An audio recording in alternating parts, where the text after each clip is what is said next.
My heart I give to you, Lord.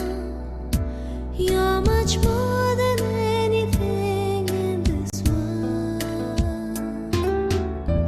Nothing compares to you, Lord. You're the King of kings and Lord of all lords.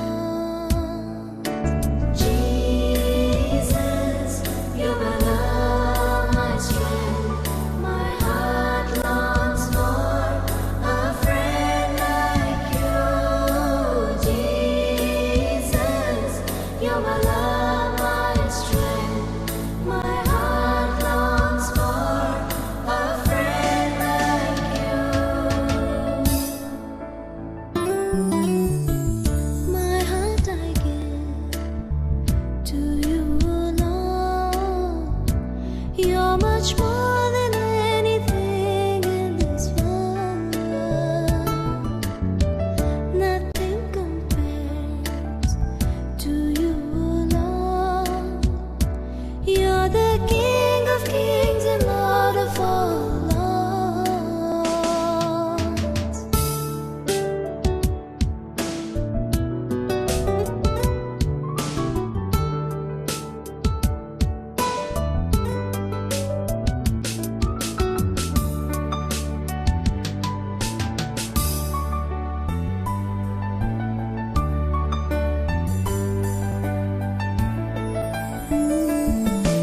प्रिय, हमनी के कष्ट में, दुख में आनंदित रहल, खुश होखल संभव बाटे का? ये एगो सवाल ह। प्रिय, एगो कलाकार रहले जो पूरा दुनिया के पूरा हंसौले। उनकर नाम का रहे जानत है रहुआ? Charlie Chaplin. रहुआ में से बहुत लोग जानत होई चार्ली चैपलिन, ठीक बा? उनकरा अभिनय कईल फिल्म में संवाद ना होत रहल। वो खाली अभिनय करके अपना अभिनय के जरिए ही लोगन के बहुत हंसौले। प्रिय, एह तरह से दूसरा के हंसावेला ई चार्ली चैपलिन एक दिन एगो स्टेटमेंट दिहले, हम बारिश में भीगल बहुत ही पसंद करीला। प्रिय, सामान्यतः बारिश में भीगल केहू पसंद ना करेला, बाकी चार्ली चैपलिन कहले बारिश में भीगल हम पसंद करीला। काहे ऐसन पूछला से रोज समय आंसू हमार केहू के दिखाई ना दे। प्रिय, चार्ली चैपलिन लोगन के बहुत हंसावत रहले, बाकी व्यक्तिगत जीवन में वो बहुत रोले। ऐसन अवसर उनकरा जीवन में बहुत रहे। यही से वो ये स्टेटमेंट के दिहले, बारिश में भीगत हम चलल बहुत पसंद करीला, काहे कि रोवत समय आंसू केहू के ना दिखाई दे। आज बहुत से लोग बहुत से दुख और मानसिक परेशानी में से जात हमें, मानसिक दबाव में से जात हमें। ऐसन स्थिति में जात समय वो अपना आंसू के भी ना रोक पावेलन और बहुत परेशान होखेलन। और कुछ लोग ऐसन प्रश्न भी करेलन, वो कहा कि ये आंसू के जीवन और कब तक, ये परेशानी सब कब तक, ये वेदना और कब तक, का ई कबो खत्म ना होई? प्रिय, एगो सच्चाई रउआ से कहल चाहत हई, जीवन जवन बाटे एक किताब के समान बा और कष्ट भी एक किताब के जैसे बा और हमन के तकलीफ भी किताब के जैसे बाटे और हमन के आंसू भी एक किताब के जैसे बा। काहे ये पुस्तक से तुलना करत हई जानत हई? ये पुस्तक के पहला पेज भी बाटे और ये किताब के अंतिम पेज भी बाटे। प्रिय, एकर अर्थ ई बा हर आंसू के समाप्ति भी बाटे और वैसे ही एगो आंसू से भरल जीवन के भी एगो समाप्ति होखी। वैसे ही कष्ट के शुरुआत भी बाटे और कष्ट के अंत भी होई। रौरी जीवन में निराशा के एगो शुरुआत बाटे, वैसे ही ये निराशा के अंत भी होखी।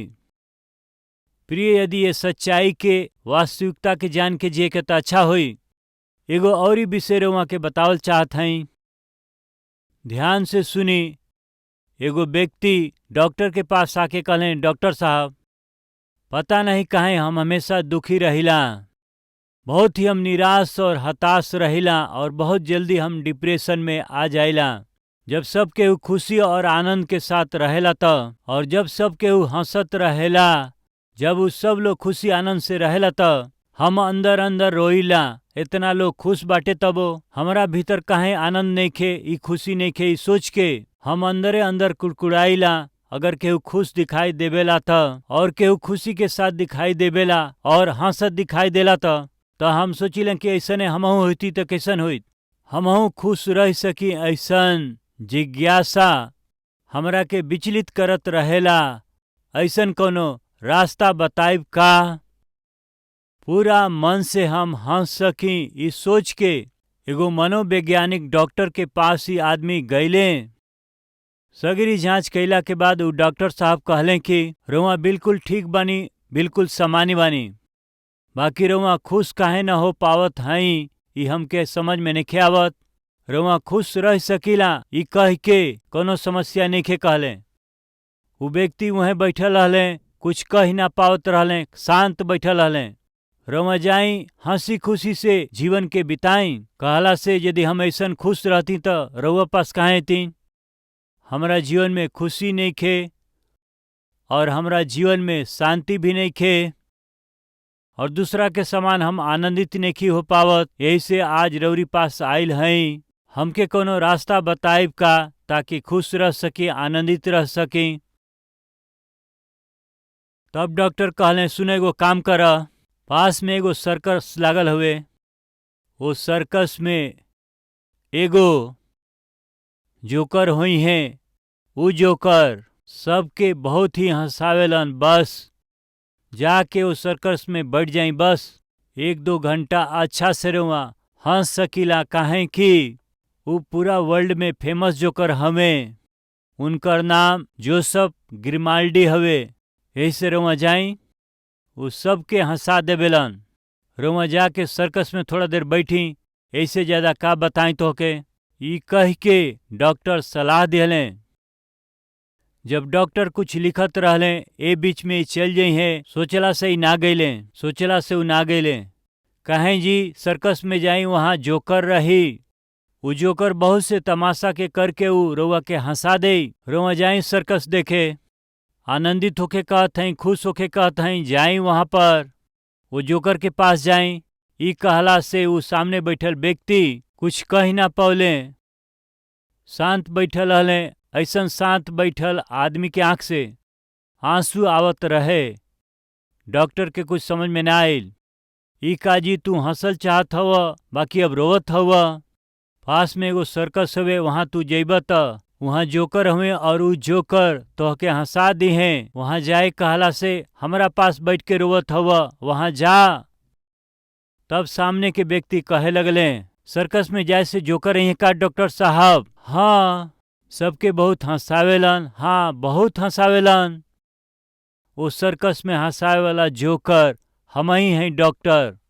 बहुत से लोगन के सर्कस में हम हंसाइला, बाकी हमरा जीवन में खुद ही खुशी ना हवे। प्रिय, पूरा विश्व में जीवन जोकर के नाम से प्रसिद्ध रहले। वो ग्रेमेल्डी नाम के व्यक्ति का कहले, हम सबके हंसाइला, बाकी व्यक्तिगत रूप से अपना जीवन में हम कभी भी ना हंसली। प्रिय चार्ली चैपलिन कहले कि हम सबके हंसाइला, बाकी बरसत पानी में हम चलल चाहत हई, काहे कि जब हम रोई तो हमरा आंसू के केहू देख ना सके। यानी मनुष्य संसार में ऊपर से कितनो हंसत खेलत दिखाई देत हवे, बाकी वास्तव में उनकरा व्यक्तिगत जीवन में सच्चा खुशी और आनंद होखे ई जरूरी ना हवे। बाकी सवाल है, संसार में यदि एगो आदमी खुश रहल चाहत हमें त कैसे हो सकेला? उत्तर का ह? के संसार में खुश रह सकेला? के संसार में आनंदित रह सकेला? के संसार में शांति से रह सकेला? ये सवाल के यदि रउआ पूछत हई ते का जवाब का होई? प्रिय जे पवित्र जीवन के बितावेला उहे खुशी से जी सकेलन। जे पवित्र जीवन के बितावेला उहे शांति से जी सकी हैं। प्रिय, आज मनुष्य के जीवन में जवन अशांति बाटे, दुख बा, वेदना बा, जानत है ओकर कारण का है? वो मनुष्य के करे वाला पापमय काम उनकरा जीवन से शांति के, आनंद के और खुशी के दूर करत हमें। आज रउरी जीवन में खुशी, आनंद, शांति नइखे त रउरी जीवन में कौनो न कौनो पाप रउआ के शांति रहित करत हवे। वो पाप का हुए रउआ ओके पहचान के वो पाप के और वो गलती के रउआ पूरा रीति से छोड़ के शांति से जियब तो रउआ कितना अच्छा होई। राउर सवाल होई कि हम छोड़ल त चाहत हई बाकी वो पाप हमरा के नइखे छोड़त। प्रिय, हमहन देखिला बड़ा बड़ा नदी में, बारिश के समय में, जंगल में बड़ा बड़ा पेड़ गिर जालन। वो गिरल पेड़ आंधी और पानी के बहाव के साथ में नदी में आके बहत उ जालन। और लकड़ी और बलि जब बहत जाला तब वो नदी के किनारा रहे वाला लोग का करेलन जानत हई? पानी के बहाव से बह करके लकड़ियाँ और सगरी बलि बह के अइला पर ई लोग दौड़ के जाके वो सब बलि के लेके और वो लकड़ी के लिया करके अच्छा से काट करके तराश करके पलंग, कुर्सी, दरवाजा और चौखट बनावेलन जा। जब भी आंधी तूफान आवे तो ऐसन करेलन जा। प्रिय, ऐसे जब एक बार आंधी तेजी से चलत रहे त जंगल में गिरल बड़ा बड़ा पेड़, बल्ली और लकड़ी जब बह करके आवत रहे त एगो व्यक्ति परिवार के लोगन से कहले, देखा जाए एगो अच्छा बलि बहत आवत हवे, हम तैर करके जाइब और उ बहत बलि के पकड़ करके किनारे ले आइब। हो सकेला उ कौनो कीमती लकड़ी होखे, अच्छा लकड़ी होखे, ओकरा से हमन खाट या कुर्सी बना सकेलिन जा। तो हम लोग देखत रहो बलि के लेके आइब कही करके दौड़ के नदी में गईले। वो बलि के पकड़ल चाहले और वो बलि के वो समय पकड़ लेले। अब ओके किनारे लियावे के बाटे और किनारा लियावे के समय में पत्नी और बच्चा उनकर देखत रहले। बाकी वो बलि के किनारे लियावे के रहे, बाकी वो बलि के साथ वो खुद ही बहत रहले। बलि के साथ जब वो बहत जात रहले तो पत्नी उनकर कहली, सुनी जी, का बात हवे, काहे रउआ बहत जात हई? आ जाई किनारे, आ जाई, ऐसे जोर जोर से चिल्लैली। बाकी वो आदमी वो बलि के साथ बहत जात रहले। तब बच्चा भी चिल्लात रहले, पिताजी किनारे आ जा, किनारे आव, वो बलि के किनारे लेके आव। चिल्लात रहले, बाकी ना वो किनारे आवत रहलन ना बलि के लेके आवत रहलन। ये आवाज के कुछ गांव के लोग सुन लिहले। का है ये आवाज? ई सोच के वो आके चिल्लाए शुरू कैले। थोड़ा आगे बवंडर रहल। सगरी गांव वाला कहत रहले, सुना, ओके छोड़ के तू आव, सामने बवंडर बाटे, यदि ओके ना छोड़ब तो तू बवंडर में गिर के अपना जान के गंवा देब। वो बलि के छोड़ के रउआ आ जाई। जोर जोर से गांव के लोग चिल्लात रहले। उ लोग केतनो चिल्लाए बाकी ओके उ ना छोड़त रहले, ओकरा साथ बह जात रहले। पत्नी चिल्लात रहली, बच्चा चिल्लात रहले, गांव के लोग चिल्लात रहले। का कह के छोड़ के आव, वो बलि के छोड़ के आव, वो बलि के कारण काहे तू अपना जान के गंवावत हव, छोड़ के आ जा। जोर जोर से चिल्लैला पर तब वो रिप्लाई देत रहले, वापस चिल्ला के कहत रहले, सुन जा, छोड़ के आवल तो हमहू चाहत हई, बाकी ई लकड़ी हमरा के नइखे छोड़त, ऊ तो के नइखे छोड़त, ई का कहत हई, वो बलि के रउआ छोड़ देई। तब वो जोर से चिल्लात रहले। एकरा के हम बल्ली या लकड़ी समझ के ओके लिया के कोनो खाट या कुर्सी बनावल चाहत रहली। ओके लेबे अइली, ओके पकड़ लिहली। पकड़ला के बाद मालूम चलल कि बलि ना हवे, ई मगरमच्छ हवे। बाकी अबही तो हम चाहत हई कि एकरा के छोड़ के हम आ जाई, बाकी ई हमरा के नइखे छोड़त, हमके पकड़ ले बा। छोड़े के आशा त बा हमरा में, छोड़ल त चाहत हई हम, बाकी ई हमरा के नइखे छोड़त।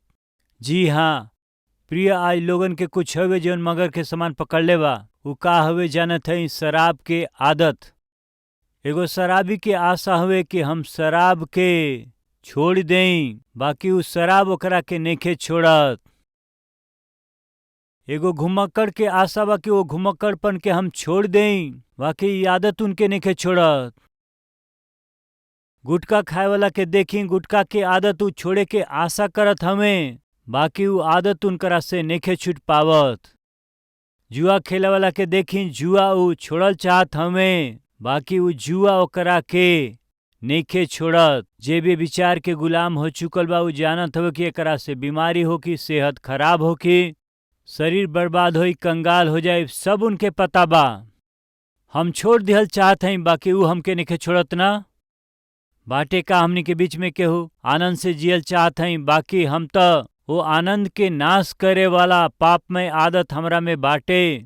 जब तक ऐसन पापमय काम के अपना जीवन में रुआ करब, जीवन में शांति से रहल संभव नइखे। एगो व्यक्ति के खुशी से रहे के बाटे त वो व्यक्ति के पवित्रता के साथ जिए के पड़ी। एगो व्यक्ति के पवित्र जीवन जिए के बता, वो व्यक्ति के पवित्र जीवन दे सके ऐसन पवित्र परमेश्वर उनकरा साथे हमेशा खातिर रहे के चाही और वो व्यक्ति में निवास करके हवे। प्रिय, यही से यीशु मसीह कहले रहले कि हम तोहरा हृदय रूपी द्वार पर खटखटावत हई, यदि केहू हमरा आवाज के सुन के द्वार खोली त हम उनकरा हृदय में आइब और वो व्यक्ति के हम प्रकाशित कर देब। यदि रउआ के प्रकाशित बन के जिए के बाटे, पवित्र बन के जिए के हवे त रउरी हृदय में पवित्र प्रभु रहे के चाही। जब रउआ पवित्र प्रभु के अपना हृदय में आवे देब त पवित्र जीवन के बिता पाए। जब रउआ पवित्र जीवन के बिताएब तब रउआ आनंद से जियब। प्रिय, के संसार में आनंद से जी सकेला जानत हई का? जे पवित्र जीवन के जी पाए उ लोग। प्रिय, के पवित्र जीवन बिता सकेला जानत हई? जे अपना हृदय में पवित्र प्रभु के स्थान दे पाई। प्रिय, हम पूछत हई जे रउआ में बा, का उ पवित्र बा? त रउआ पवित्र जीवन जी पाए। पवित्र जीवन के बिताइब त रउआ आनंद से जी पाइब। प्रिय, यदि हमनी के आनंद से जिए के बा त का करे के बाटे बताइब का? हमनी के पवित्र जीवन बितावे के बा। यदि रउआ पवित्र जीवन के बिताइब त आनंद से जियब। बाकी एगो मसीही के आनंद से जिए के बा तो ओकर आधार का हुए रउआ जानत हई का? धन ना हुए। कुछ लोगन के धन देव त आनंद से जीवन बिताई हैं और कुछ लोग उनकर मित्र होइहन त आनंद करिहें। उनकरा मर्जी के करे देब त आनंद करिहें। उनके जीवन चाहे खरीद के देब त आनंद करिहें। फिर एगो मसीह के आनंद कहाँ से आवेला जानत हई का? हम रउआ के फिर से कहत हई, पवित्र जीवन बितावला से आनंद आवेला। पवित्र जीवन बितावल ही एगो मसीही के जीवन के आधार हवे। ई आनंद और खुशी जौन वस्तु रउआ पास बा वही से हका, और रउआ जौन वस्तु खरीदत हई ओकरा कारण, या रउरी पास जौन कपड़ा बाटे, या रउआ जौन कपड़ा पहनले बानी, या जौन धन संपत्ति रउरी पास बाटे, ऊपर आधारित रहे वाला आनंद ई बिल्कुल ना ह। ई अंदर ही अंदर रहे वाला एगो सुंदर अनुभूति हवे। हृदय में रहे वाला पवित्रता से ई मिले वाला आनंद हवे। ई बाहर की परिस्थिति से बदले वाला आनंद बिल्कुल ना हवे।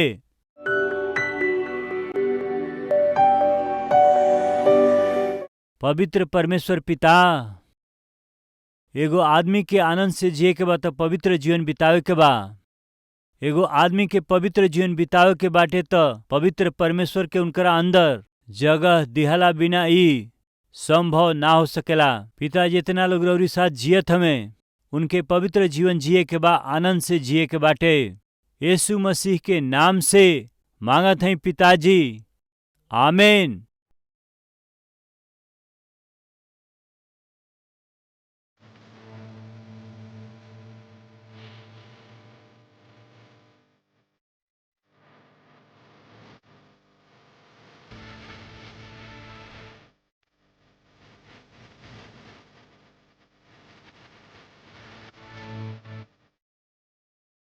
प्रार्थना के साथे और प्रयास के साथे रोरी आत्मिक उन्नति खातिर हम संदेश के प्रसारित करत हई जा।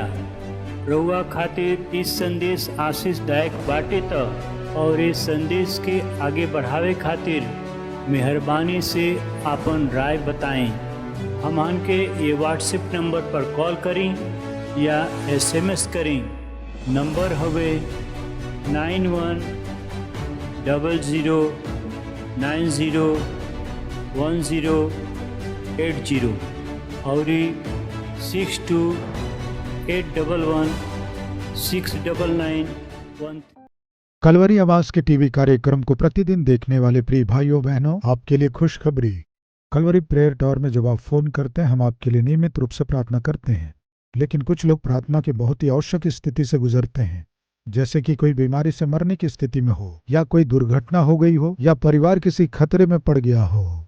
प्रार्थना की बहुत ही आवश्यक स्थिति में निश्चय उपवास रहकर प्रार्थना करने से ही उत्तर मिलेगा। ऐसी स्थिति जब आ जाए, आपके लिए उपवास रहकर प्रार्थना करने के लिए विशेषकर मैंने हमारे कलवरी टेम्पल के प्रेयर टावर में आपके लिए उपवास रहकर प्रार्थना करने के लिए प्रार्थना योद्धाओं का प्रबंध किया। अगर आप में कोई ऐसी प्रार्थना की अति आवश्यक स्थिति में से गुजर रहे हैं तो स्क्रीन में दिख रहे नंबर पर तुरंत फोन करें। आपके लिए उपवास रहकर विशेष प्रार्थना करने के लिए प्रार्थना योद्धा तैयार हैं। आपकी समस्या असाधारण और असंभव दिखाई दे रही है तो कलवरी प्रेयर टावर आपके लिए तैयार है उपवास रहकर प्रार्थना करने के लिए। आपकी प्रार्थना की अति आवश्यक घड़ी में आपका सहारा बनकर प्रभु की उपस्थिति में विनती करने के लिए तुरंत स्क्रीन में दिख रहे नंबर पर फोन कीजिए। आपके लिए प्रार्थना करने के लिए तैयार है।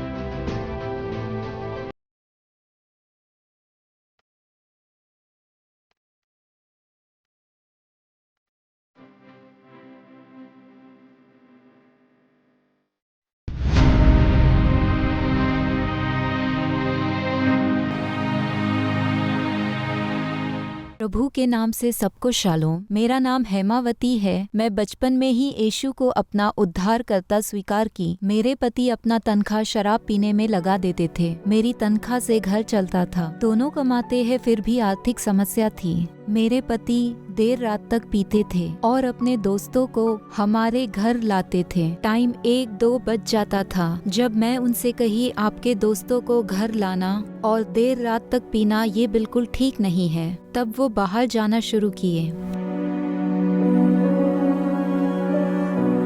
और रात के 1-2 बज जाते थे, फिर भी वो घर नहीं आते थे। मैं बहुत दुखी होती थी और किसी को नहीं बता पाती थी।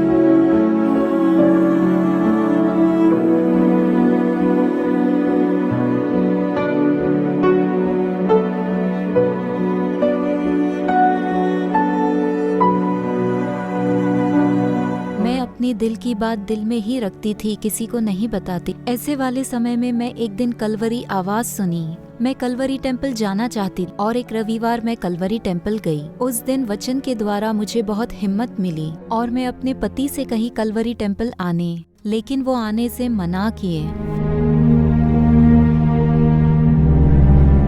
और हमारे शादी के 5 साल बीत गए, लेकिन हमें बच्चे नहीं। मैं टेस्ट करवाई और रिपोर्ट डॉक्टर के पास ले गई। वो बोले गर्भ छोटा है, आपको बच्चे नहीं होंगे, ऐसे कहे।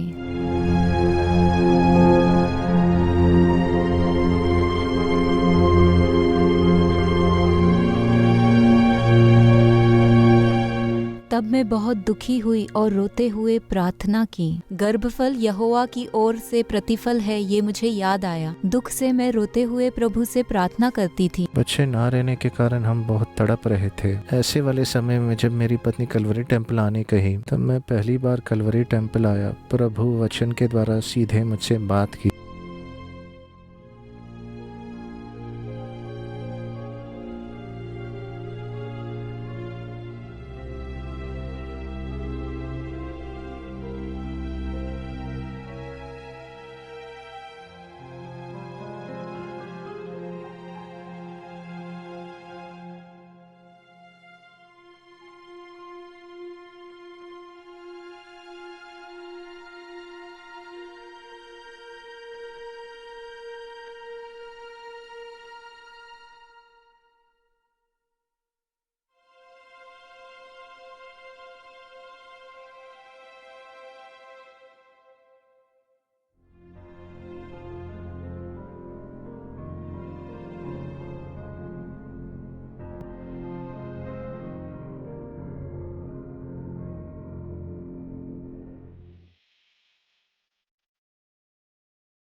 वचन सुनकर मैं प्रभु से प्रार्थना किया और मैं अपने सारे बुरे आदतों को छोड़ दिया, पवित्र से जीवन बिता रहा हूँ। उस दिन चर्च में बच्चों के लिए, मेरे पति के बदलाव के लिए मैं दुख से रोते हुए प्रभु से प्रार्थना की। एक दिन मेरी तबीयत ठीक नहीं थी, तब मैं डॉक्टर के पास गई और वो मुझे खुशखबरी कहे मैं प्रेग्नेंट थी। ये बात सुनकर मैं बहुत खुश हुई।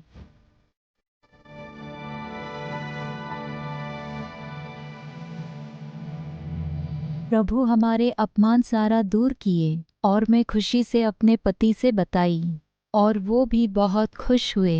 प्रभु मुझे इतना आशीष दिए, मैं प्रभु को क्या दे सकती हूँ। मैं सुसमाचार को सुनाना चाहती थी। हमें आर्थिक समस्या थी, सुसमाचार को सुनाना मुश्किल था, लेकिन हम कलवरी आवाज के द्वारा लोगों को सुसमाचार सुनाए। प्रभु हमें आशीष दिए, हमें बेटा दिए। बिना कोई खर्चा के मुझे नॉर्मल डिलीवरी हुआ। तब हम फिर से प्रभु का सुसमाचार सुनाए। जहाँ मैं नौकरी करती वहाँ मेरी सैलरी में इंक्रीमेंट हुआ और हम बहुत से बार सुसमाचार सुनाने में प्रभु हमारी सहायता किए। कलवरी टेम्पल आने के बाद हमारा परिवार खुशियों से भर गया। प्रभु हमारे जीवन में बहुत से आश्चर्य कार्य किए।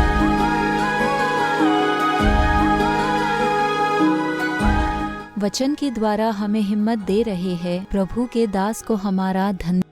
मेरे जीवन को सुधारे, हमारे परिवार का निर्माण किए, यीशु को सारी महिमा मिले। प्रभु में अति प्रिय आप सबको शलोम। अच्छे हैं। प्रभु के महान अनुग्रह से केवल एक कार्यक्रम के साथ प्रारंभ किया गया ये कलवरी आवाज आज लगभग 650 सैटेलाइट टेलीविजन कार्यक्रम के रूप में परमेश्वर आशीष दिया है। कारण जानते हैं? जो लोग इन कार्यक्रमों को देखते हैं वे आशीष पाकर इस कार्यक्रम के लिए कुछ न कुछ सहायता भेज रहे हैं। इसलिए एक कार्यक्रम से प्रारंभ किया गया, एक भाषा में प्रारंभ किया गया।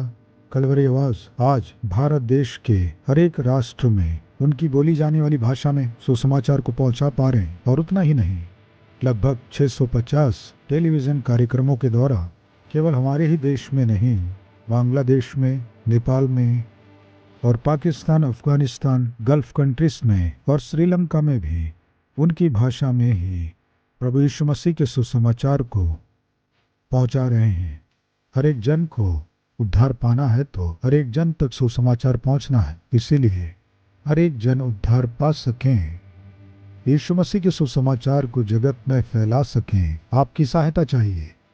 आज ये कार्यक्रम आप तक पहुंच सका है और इस कार्यक्रम को आप सुन पा रहे हैं तो किसी ने त्याग के साथ सहायता किया है, इसलिए ये कार्यक्रम आप तक पहुंचा है। किसी की सहायता के द्वारा आप जीवित परमेश्वर के वचन को सुन पा रहे हैं ना। आप भी सहायता करेंगे तो लाखों लोग उद्धारकर्ता को जान पाएंगे। इसीलिए प्रभु यदि आपको प्रेरित करते हैं तो कलवरी आवाज की सहायता करें, इस कार्यक्रम की सहायता करें, लाखों लोगों तक सुसमाचार को पहुंचाएं। पूरे मन से चाहते हुए निश्चय इस सेवकाई के लिए प्रार्थना करेंगे, प्रोत्साहित करेंगे, सहायता करेंगे। आशा के साथ विदा चाहते हुए आपका सतीश कुमार।